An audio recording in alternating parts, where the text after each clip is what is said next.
The fluorescent lights above Register 4 buzzed the way they always did. A thin, electric whine no one but Dana Caulfield ever seemed to hear. It was 9 minutes past 10 on a Tuesday night, and the Callaway Foods on Pratt Highway held only the sounds of a freezer compressor and the squeak of a mop somewhere in the back. Then the front doors hissed open, and a man in worn black leather walked in, and the store manager came around the end of aisle 6 with a smile that was not a smile at all. "You," the manager said, pointing. "Watch this." Dana did not understand yet what she was being asked to watch. She would understand in about 90 seconds. She would understand it for the rest of her life.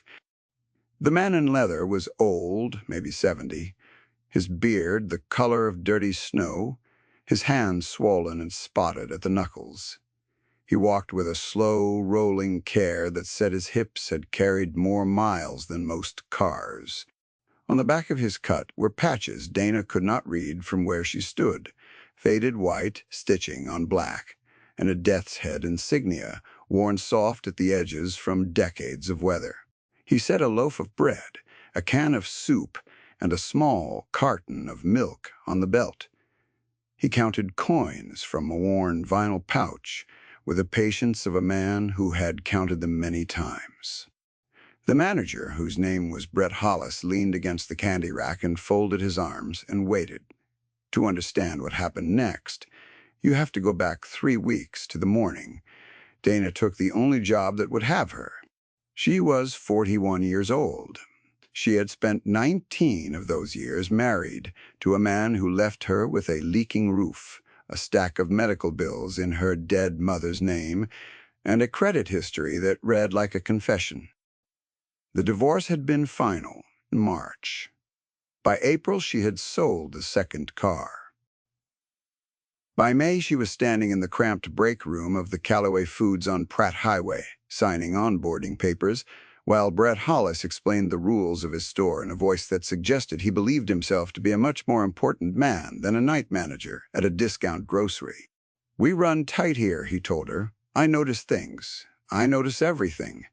He was 34, gym-built in the shoulders and soft everywhere. It didn't show, and he wore his collared shirt buttoned one button too high. His father, Dana would learn, owned the strip of commercial land the store sat on, plus 4 other lots along Pratt, plus a sizable piece of the man who held the county zoning board's ear. Brett had never in his life been told no by anyone who could afford to mean it. That was the kind of fact that did not announce itself. It seeped out over days, in the way he spoke to the stockers and the way he watched the security monitors and the way he smiled when someone smaller than him made a mistake. Dana learned the registers fast. She learned which produced codes to memorize and which customers paid in rolled change and which ones tried to walk out with sticks tucked into their waistbands. She was good at the work, quietly, the way she had been good at every hard thing life had handed her. She did not complain. She needed the $11.40 an hour more than she needed her own pride, and she had made peace with that arithmetic a long time ago. The old biker started coming in during her second week. He came late, always after the dinner rush had thinned to nothing. He bought the same kinds of things, bread and soup and milk, and sometimes a bag of the cheap, dry dog food stacked by the door. He paid in coins and small bills, and he said thank you in a voice that had gravel in the bottom of it. And he never once met Dana's eyes, longer than politeness required. There was a stillness to him that other men did not have. He did not fidget. He did not fill silence with talk. He stood in line like a man who had learned somewhere that patience was the only thing nobody could take from you. Brett did not like him. "That guy," Brett said one night, watching the monitor as the old man counted dimes. One of these days, he's going to come up short, and I'm going to make an example." Dana said nothing. She had learned that nothing was the safest thing to say to Brett. What she did not know, what she could not have known, was that the old man's name was Walter Brunn, and that 30 years earlier he had pulled two boys out of a burning car on the shoulder of the interstate and carried them up the embankment one at a time while the gas tank cooked. She did not know that the death's head on his back belonged to a charter called the Iron Saints, founded in this very county by men who had come home from a war nobody thanked them for. She did not know that Walter Brunn had buried more brothers than he could count on both ruined hands, and that the patience in him was not weakness. It was the patience of a man who had already survived every worst thing. She would learn all of it in time, for now she knew only what the store let her see, which was a tired old man counting coins under a buzzing light, and a manager who had decided that tired old man was a thing to be used. The night it happened, the store was empty and the lights were buzzing, and Brett had decided that he was bored. Walter set his 3 items on the belt. Dana rang them. The total came to $6.12. Walter opened his vinyl pouch and began counting, and his swollen fingers were slow, and a quarter slipped from his grip and rolled under the bagging carousel. He bent for it. The bending took effort, and Brett, leaning on the candy rack, laughed. "Take your time, old-timer," Brett said. "We got all night to watch you crawl around." Walter did not answer. He retrieved the quarter. He straightened with the careful economy of a man managing pain, and he set the coin on the counter, and he kept counting. "You know what," Brett said, pushing off the rack. "I'm short on entertainment tonight." He turned to Dana. "Cofield. Tell him we don't serve his kind here. Tell him to take his change and his stink and find somewhere else. Say it loud. I want to hear it." The store went very quiet. The freezer compressor hummed. Dana felt her own heartbeat in her throat, a hard, fast knocking, and she felt the $11.40 an hour like a hand pressing down on the back of her neck. She looked at Walter. He was looking at the counter, at his coins, his face still as old stone. He was not asking her for anything. He had stopped expecting things from people a long time ago, and that more than the cruelty in Brett's voice. "No," Dana said. Brett blinked. "What? I'm not going to say that." Her voice shook, but it did not stop. "His money's good. He's not doing anything wrong." "I won't say it." For a moment, Brett did not seem to comprehend the words. No one had said no to him in this store. No one had said no to him anywhere that mattered. The smile curdled off his face by degrees, and what replaced it was uglier and younger, the look of a boy who has been told he cannot have the thing he wants. "Then you're done," he said. "Clock out. Dreher, count tomorrow. You're fired effective right now." The compressor hummed. Dana's hands were trembling on the register keys. She thought of the medical bills. She thought of the leaking roof. She thought of the $11.40 and what it would mean to lose it, and she did not take the words back. She pulled off her name tag and set it on the belt beside Walter's $6.12. "Finish ringing him up," she said quietly to no one, and she walked out from behind Register 4 for the last time. Walter watched her go. He said nothing while she crossed the rubber mat and the doors hissed apart. As she pushed through into the warm night, she heard, behind her, the slow scrape of an old man gathering his coins, and then his voice, low and certain, saying to Brett one single sentence she could not quite make out. She would learn later what it was. She would learn it changed everything. The parking lot smelled like asphalt and distant rain. Dana sat in her car, a 15-year-old sedan with a cracked dashboard, and she did not cry. She had used up her crying on bigger things. She gripped the wheel and breathed, and tried to do the math of her life without an income, and the numbers would not come out, and she drove home to the rented half of a duplex, where her only company was a second-hand space heater and the certainty that she had done the right thing for the worst possible reasons. She did not sleep. Near dawn, she heard far off the sound of motorcycles on Pratt Highway, a low, rolling thunder that rose and crested and faded. She thought nothing of it. Bikes used that road all the time. She did not know they were looking for her. 3 days passed. Dana spent them on the phone with creditors and on the computer filling out applications that vanished into the void.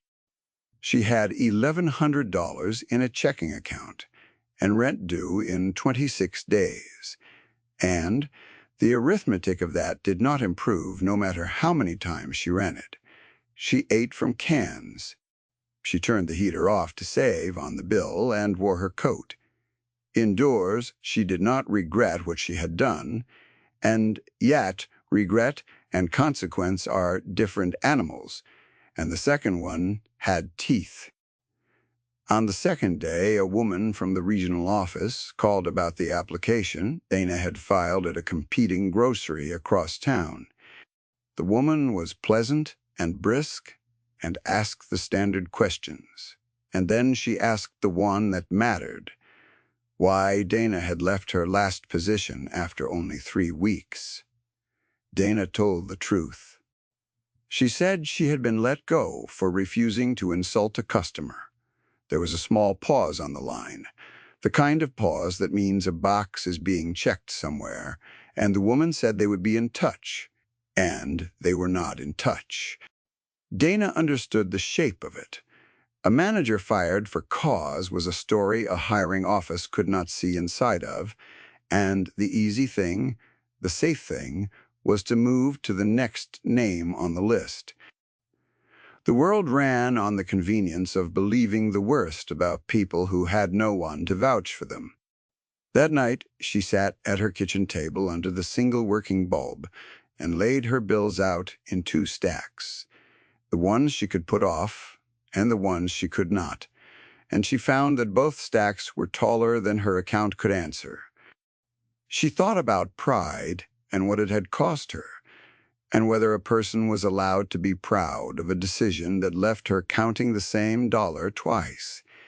She decided that she was.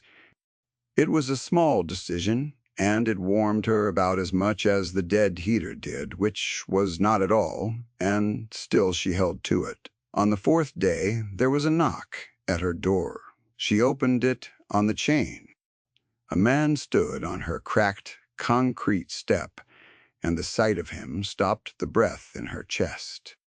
He was enormous, well over 6 feet, his shoulders filling the door frame, his head shaved smooth, and his face mapped with a single long scar that ran from his left ear down into a gray-shot beard.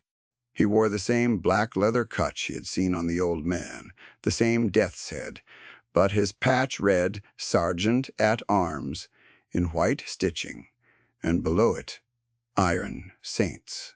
Dana? His voice was low and even, a voice that did not waste itself. Yes. Her hand was tight on the door. My name's Cobb. I ride with the Iron Saints. You did something for one of ours. He did not smile. He did not soften. We'd like to talk to you. There's no danger to you in it. You have my word, and my word is the only thing I've never broken. Dana looked at the man called Cobb, at the scar and the shoulders and the patch, and every instinct she had been raised with told her to shut the door and lock it. Yet there was a stillness in him that was the same stillness she had seen in the old man, and she had learned to read that stillness now, and it did not frighten her the way it should have. The old man, she said, is he all right? Something moved behind Cobb's eyes. Walter's fine. Walter's better than fine. He paused. It's because of you he's better than fine. Come to the clubhouse tonight. We'll send someone to bring you and someone to bring you home.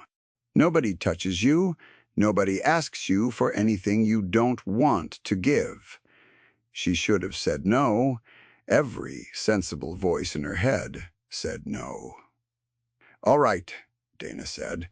The Iron Saints clubhouse sat at the dead end of an industrial road on the edge of town, a low cinder-block building behind a chain-link fence, its windows glowing dull amber against the dark. A single neon sign buzzed above the door, an original design, a haloed skull worn into the metal. When the truck that carried Dana pulled into the lot, she saw the motorcycles first, 2 long, disciplined rows of them, chrome catching the security light. More bikes than she had ever seen in one place. Her knees felt loose. The driver, a young man named Petey, with a prospect's half-patch and an anxious courtesy, walked her to the heavy steel door and pulled it open. The smell hit her first. Stale beer, cigarette smoke, raw exhaust, and old leather, layered like sediment.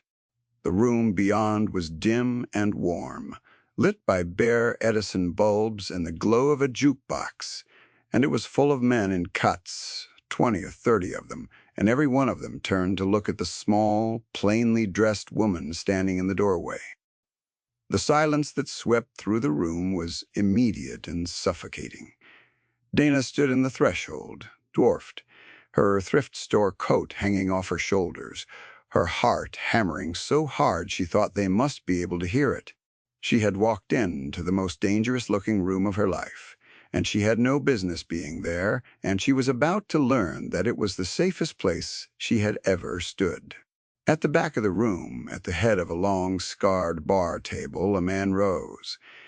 He was heavy-set and barrel-chested, well past 60, his gray beard reaching the second button of his shirt, his forearms a dense sleeve of faded ink. His cut read President. His eyes were pale and steady, and they found Dana across the room and held her there the way a hand holds a frightened bird, firm and unhurt. "You're the one," he said. His voice was a low gravel rumble that she felt in her chest more than heard. "Come in. Sit. Nobody here will hurt you. You have my word, and in this room my word is law." His name was Russell Vane, and the men called him Deacon, because before the war and before the road, he had spent 2 years in a seminary and somewhere in the wreckage of everything after he had kept the gravity of a man who believed the world was being weighed. He gestured to a chair. Dana crossed the room on legs that did not feel like hers and sat. Walter was there at Deacon's right hand. He looked at her, and for the first time she saw his eyes fully, and there was water standing in them. "Tell her," Walter said to the president. "Tell her what she did." Deacon folded his ringed hands on the scarred wood. 3 weeks ago, he said. Walter started buying his groceries at that store on Pratt. We didn't send him there. He went because it was close to where his sister's in the ground, and he likes to stop by her on his way home. He let that sit. Walter's 73 years old.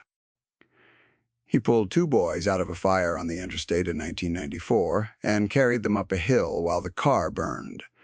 One of those boys grew up. That boy is sitting at this table right now. A man halfway down the bar lowered his head.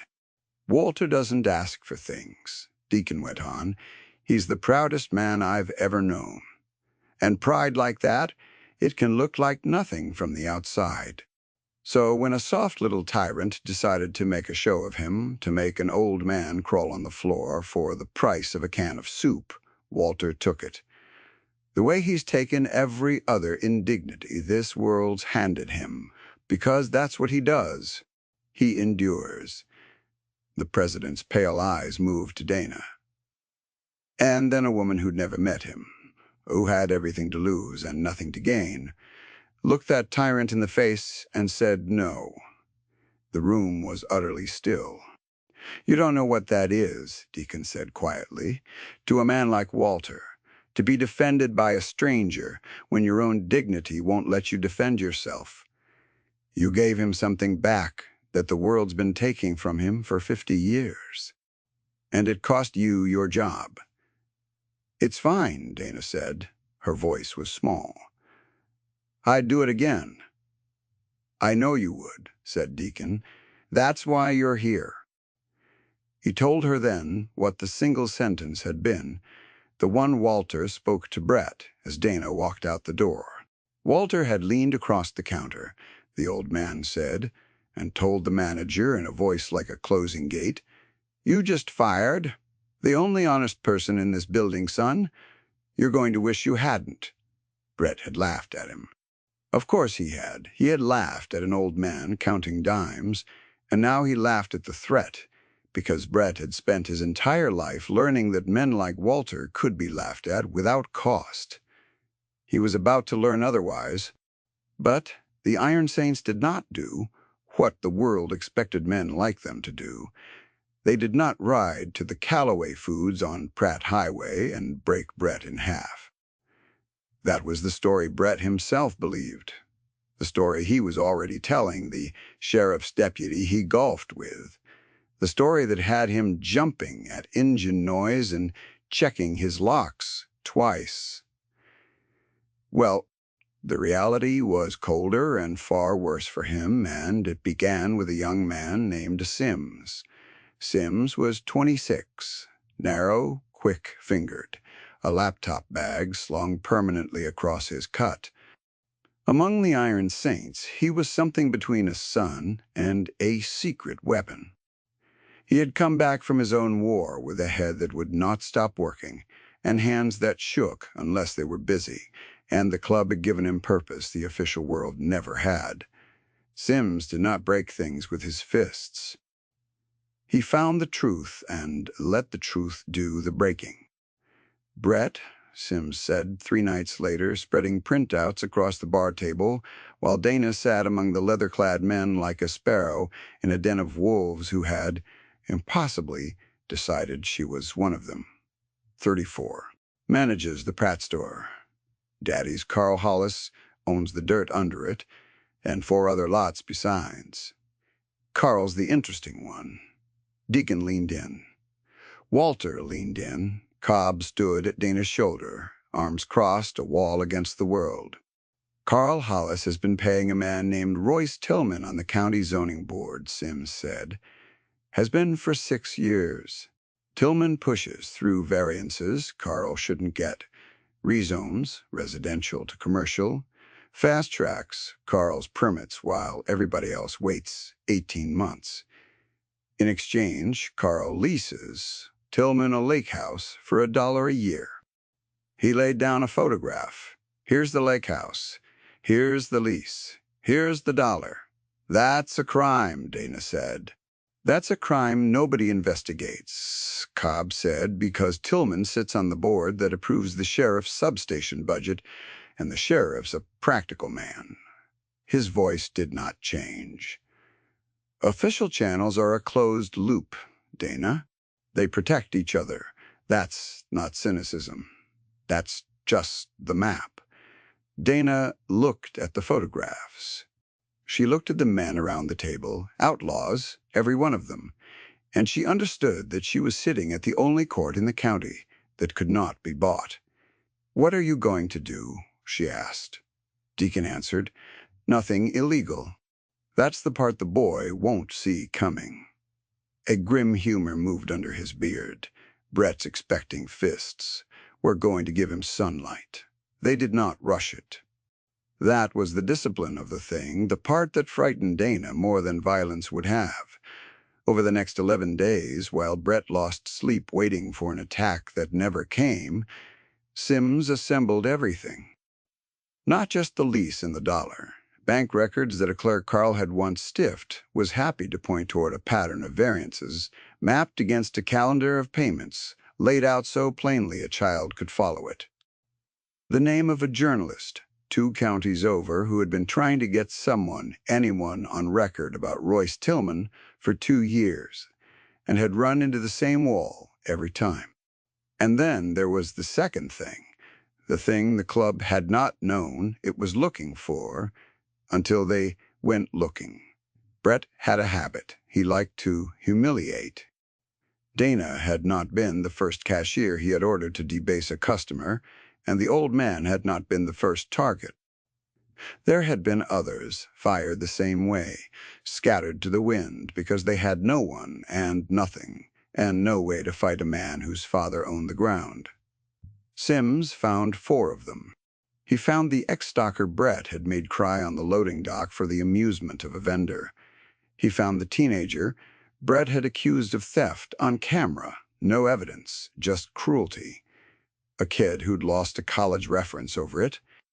"He's been doing this for years," Sim said. "He filmed some of it on his own phone."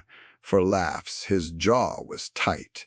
"He thinks nobody can touch him because of who his father is. He's not entirely wrong, but he forgot something." "What did he forget?" Dana asked. "It was Walter who answered," the old man, speaking for the first time in an hour, his gravel voice filling the room. "He forgot that some people can't be bought because they've already got nothing left to lose." He looked at Dana. "Like you, like us. The plan was not a raid. It was a reckoning built out of paper and patience and the one currency the Hollis family had never had to fear, which was the truth, arriving all at once in front of people who could not look away. Carl Hollis held a charity gala every spring at the country club his money had bought him a seat in, a flat, bright, glass-walled room full of the county's comfortable people, the kind of room where the band played soft and the air conditioning hummed, and nothing real was ever allowed to happen. It was the one night a year Carl gathered every connection he owned under a single chandelier. The sheriff would be there. Royce Tillman would be there. Brett would be there in a suit that cost more than Dana made in a month, working the room like the prince he believed himself to be. The Iron Saints did not crash the gala. That was the genius of it, the thing Dana would marvel at for the rest of her days. They did not need to be in the room. They only needed the truth to be in the room. And they needed every person who mattered to receive it at the same instant from a source none of them could lean on. On the morning of the gala, 3 things happened within the same hour. The journalist 2 counties over published a story she had been building for 11 days, with Sims feeding her clean-sourced, undeniable documents, a story with the lease in it and the dollar in it, and the variances mapped against the payments, a story that named Royce Tillman and Carl Hollis in the same sentence as the word corruption. It went up at 10 in the morning. By 11, it had been shared 4,000 times. At the same hour, a plain envelope arrived at the desk of a state ethic investigator who had no connection to the county, no golf game with the sheriff, no reason on earth to look the other way. Inside was everything. Copies, not originals. The originals stayed safe. And at the same hour, every guest invited to Carl Hollis's gala received a quiet message containing a single link. Not a threat, not a word of editorial, just the story, just the truth, delivered to the phone in every tuxedo pocket and every clutch purse in the county, so that when those people walked into Carl's bright glass room that evening, they walked in already knowing Dana was not there to see it. Sims was, in a sense, because Sims had eyes he was not supposed to have, and what he reported back, the club received in silence. Carl Hollis stood up to give his welcome toast at 8 o'clock to a room that would not meet his eyes. The applause was thin and died fast. He spoke the words he had spoken every spring for a decade. The gracious thanks, the gentle joke about the weather, the practiced humility of a man who had bought his way into every chair in the room, and the words landed in a silence that grew colder by the sentence. Halfway through, he seemed to feel it, the way a swimmer feels the bottom drop away beneath him, and his voice caught and thinned, and he set down his glass and sat without finishing. No one moved to fill the quiet. Royce Tillman left before the salad course, his face the color of paper, his phone buzzing with calls he could not answer. A woman at his table later said he stood up so fast his chair went over backward, and that he did not stop to write it, and that he walked out through the kitchen rather than the front doors, so he would not have to pass the people he had spent 20 years pretending to serve. The sheriff, that practical man, was seen in the parking lot in deep and unhappy conversation with two people no one recognized, state people, careful people, and he did not come back inside. By 9, the bright glass room had emptied by half. The band kept playing to a floor with no one on it.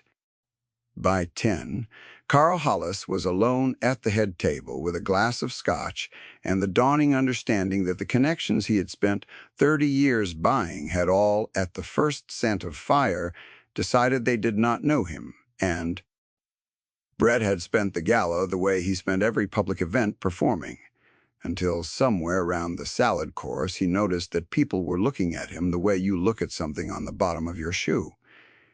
He checked his phone. He found the story. He found in the comments beneath the journalist's piece the names of the 4 people he had humiliated over the years, each one stepping forward now that someone finally had, each one describing what he had done. And then he found the worst thing of all, which was his own voice. One of the videos he had filmed for laughs had found its way into the daylight. In it, a younger Brett ordered a sobbing stalker to get on his knees and apologize to a shelf for stalking it wrong. He had filmed it himself. He had thought it was funny. The county did not think it was funny. By the end of that week, Carl Hollis's permits were frozen pending the ethics investigation. Royce Tillman resigned from the zoning board and then resigned from public life. The journalist's story became 3 stories, then a state-level inquiry. And Brett, the prince who had never been told no by anyone who could afford to mean it, was quietly removed as manager of the Callaway Foods on Pratt Highway, because even a father who owns the dirt cannot keep a son employed when the son's own phone has made him radioactive. No one threw a punch. No bike ever rolled up to the store. The Iron Saints had reached into Brett's life and removed every shield. He had the money, the father, the connections, the certainty, and they had done it with paper and patience and the truth, and they had left him standing in the wreckage with nothing but the thing he had spent his whole life avoiding, which was the honest weight of who he was. That, Dana came to understand, was the difference between them and the world that had made him. The world broke people for sport.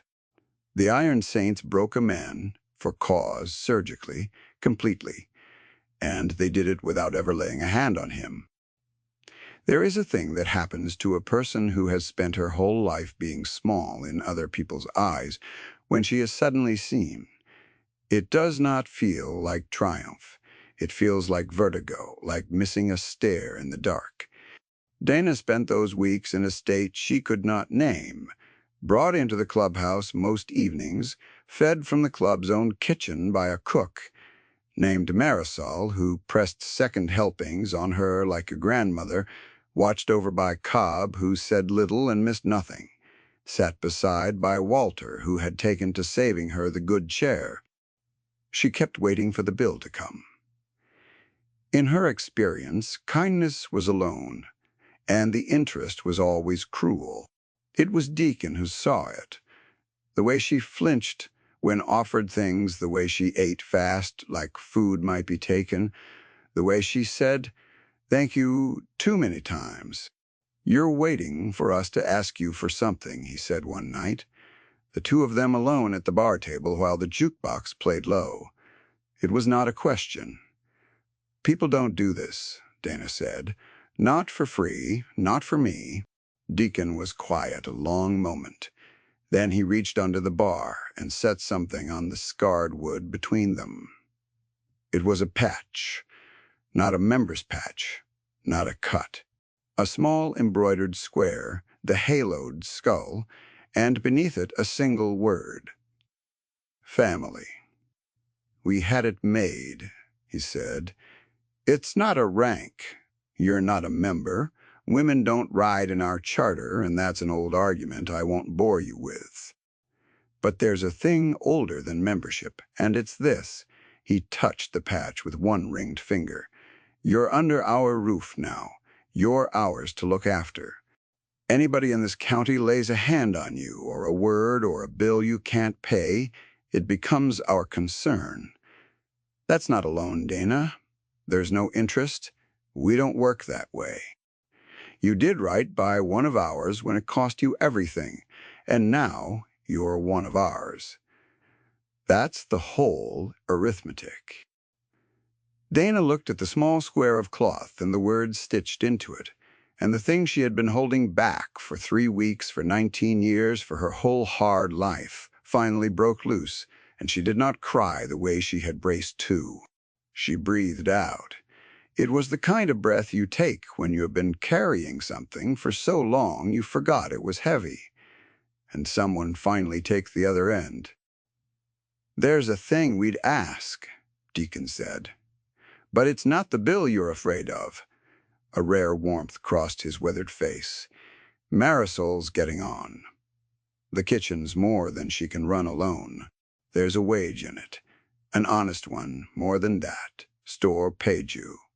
The work is feeding hungry men who will treat you like you hung the moon. You'd be doing us the favor." He shrugged his heavy shoulders. "Think on it. No rush. The chair's yours either way." Dana thought on it for exactly as long as it took to draw the next breath. "Yes," she said. The first thing the men did when they heard was the strangest and most moving thing Dana had ever witnessed. They did not cheer. They did not make a fuss, which would have embarrassed her, and they seemed to know it. One by one, over the course of that evening, each of them found a small way to pass by her chair and set a hand briefly on her shoulder, or nod, or grunt some gruff word of welcome, and then move on as if nothing had happened. Their warmth did not come in speeches. It came in the rough, brief contact of men who had learned to show love only in motion, never in words. Walter was last. He stood before her, the old man who had carried 2 boys up a burning hill, and he did not touch her shoulder. He took her hand in both of his ruined ones and held it, and his pale eyes were wet again, and he said only, "I knew. The second you said no, I knew there was still some good loose in the world." Then he let go and shuffled back to his chair, and the matter was closed. Brett tried once in the dying weeks of his old life. He told the sheriff's deputy he golfed, with that the bikers had threatened him, that the old man had made a threat in the store, that this whole catastrophe was an outlaw vendetta and not what it plainly was, which was the truth catching up to a cruel man. The deputy, who had problems of his own, now that the ethics investigators were pulling threads, told Brett there was nothing to investigate. A man saying, "You'll wish you hadn't," is not a crime. Publishing true documents is not a crime. The slow public death of a corrupt arrangement is not, in the end, anything the law can reach in to stop, because the law was the thing that had been bought, and the law was now busy trying to look like it had never been for sale. Brett left the county that summer. No one made him. There was simply nothing left for him in a place where everyone now knew the sound of his own voice ordering a man to his knees. Dana stayed. The months bled into a routine she would not have believed possible the night. She set her name tag on the belt. She ran the clubhouse kitchen. She learned which of the men hated onions and which one had a soft stomach, and which one, a terrifying mountain named Hutch, secretly loved the cinnamon rolls she made on Sunday mornings and would eat 6 and deny all of them. She learned the names behind the patches and the men behind the names, their bad knees and dead wives and grown children who didn't call. She fixed the roof of her duplex with money she had earned. She paid the medical bills down to a number that no longer woke her at 3 in the morning. The space heater went into a closet. She bought a real one. She was not adopted into some fantasy. These were hard men with hard histories, and the club was no church, whatever Deacon's old seminary days might suggest. Even so, it was the first place in her life that had taken her in without first asking what she could be made to do, and that, she came to understand, was the only definition of home that had ever meant anything. On a warm night near the end of that first summer, the work done and the kitchen clean, Dana carried 2 cups of coffee out the heavy steel door and into the lot where Walter sat on a folding chair in the cooling dark, looking at the long row of bikes with the contentment of a man surveying a thing he had given his life to. She handed him a cup. She sat in the chair beside him. The chrome caught the security light. 2 rows of it, patient and bright.